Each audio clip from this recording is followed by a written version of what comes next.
Hello guys, welcome back to Albin's hub.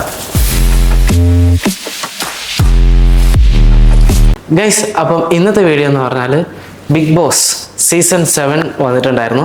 അപ്പം അതിൻ്റെ ഒരു ചെറിയൊരു വീഡിയോ ക്ലിപ്പ് നമ്മുടെ ഏഷ്യാനെറ്റിൻ്റെ ഇതിൽ അവർ പുറത്തു വിട്ടിട്ടുണ്ടായിരുന്നു. നമ്മളത് റിയാക്ഷൻ ചെയ്യാൻ വിട്ടുപോയി. അപ്പോൾ നമുക്കതൊന്ന് റിയാക്ഷൻ ചെയ്യാം.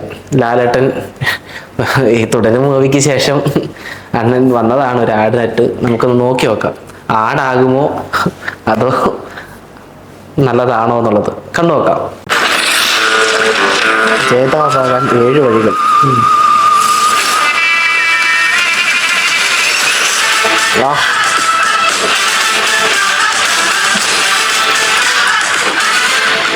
രസിപ്പിക്കാൻ വരുന്നവർ വെറുപ്പിക്കരുത്. ഇനി ഞാനത് സമ്മതിക്കില്ല. സമ്മതിച്ചേ? വലിയ ഫാൻ ബോയ് സർ. പതപ്പിക്കല്ലേ, ഞാൻ പതപ്പിക്കും. തേച്ച് കുളിച്ച് കളിമാറ്റി കളത്തിലിറങ്ങും. Soaping line cut, line cut.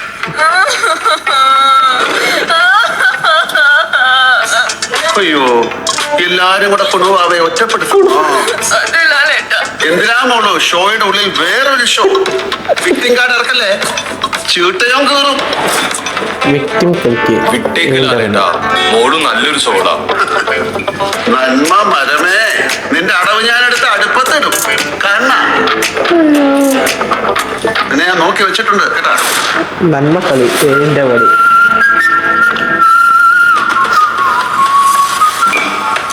ഇറങ്ങി വേണം തരപ്പ. ഒളിച്ചിരുന്ന് വാഴയായിട്ട് ഷേഫ് കളിക്കുക, കൂമ്പിയാൻ തോരൻ വയ്ക്കും. ജാഗ്രത. എന്തെന്നടേ ഇത്? Task preparation. ഇമാതിരി അങ്കനവാടി ടാസ്കുമായിട്ട് വന്ന കൊമ്മച്ചയ്ക്കും കിട്ടും പണി. ഞാൻ ഈ ഷേഫ് കളി എന്ന് പറഞ്ഞത് എല്ലാരെയും ഉദ്ദേശിച്ചാണ്.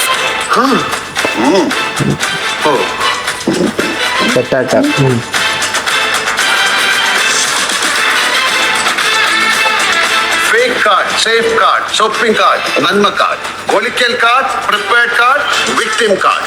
ഈ കാർഡുകളൊന്നും ഇനി ഈ ടേബിളിൽ ഇറക്കി കളിക്കരുത്. കീറിപ്പോ തരും ഞാൻ 7ന്റെ പണി. 8ന്റെ പണിയല്ല ഗൈസ്, 7ന്റെ പണിയാക്കി കളഞ്ഞത്.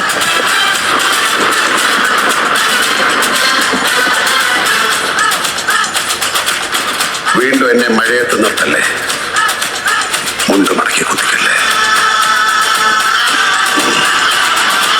ബിഗ് ബോസ് സീസൺ 7 7ന്റെ പണി.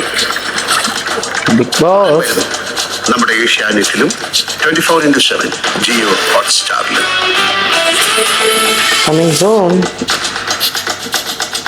അപ്പം ഗൈസ്, ഞാൻ വീഡിയോ കണ്ടു.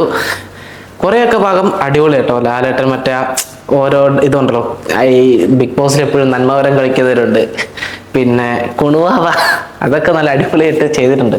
പക്ഷെ എനിക്ക് ലാസ്റ്റ് ആയപ്പോഴത്തേനും ഒരുമാതിരി എന്നെ മുണ്ട് മടക്കി കൊടുത്തില്ലേ, മഴയത്ത് നിർത്തിക്കല്ലേ, ഇങ്ങനെയൊക്കെ പറഞ്ഞപ്പോൾ ഒരു ചെറുതായിട്ടൊന്ന് ക്രഞ്ചി ഫീൽ അടിച്ച് കേട്ടോ ഗൈസ്. ക്രഞ്ചാവാട്ടിരുന്നാൽ മതി. അപ്പം സീസൺ 7 വേണ്ടി എല്ലാവരും വെയിറ്റ് ചെയ്തിരിക്കും. പക്ഷെ ഇതിനകത്ത് 8ന്റെ പണി എന്നാണ് ശരിക്കും വരേണ്ടത്. 7 ആയതുകൊണ്ടായിരിക്കും 7ന്റെ പണിയാക്കി കളഞ്ഞത്. അപ്പോൾ ബിഗ് ബോസ് സീസണിൻ്റെ എല്ലാ ഫാൻസും വെയിറ്റിംഗ് ആണെന്നറിയാം. അപ്പം ഈ സീസണെങ്കിലും നല്ല രീതിയിൽ വരട്ടെ നമുക്ക് ആക്കാം. കഴിഞ്ഞ പ്രാവശ്യമൊക്കെ എന്തോ ഫുൾ ഉടായ്പും കാര്യങ്ങളൊക്കെ ആയിട്ട് എന്തൊക്കെയോ ഉണ്ടായിരുന്നു. അപ്പോൾ ഈ പ്രാവശ്യം നല്ല രീതിയിലെല്ലാം കറക്റ്റായിട്ട് നടക്കട്ടെ എന്ന് ഇതാക്കുന്നു. അപ്പോൾ ആദ്യമായിട്ട് ചാനൽ കാണുന്നവർ ലൈക്ക് ചെയ്യുക, ഷെയർ ചെയ്യുക, സബ്സ്ക്രൈബ് ചെയ്യുക, സപ്പോർട്ട് ചെയ്യുക. അടുത്ത വീഡിയോ ആയിട്ട് വരുന്നതായിരിക്കും. ബൈ.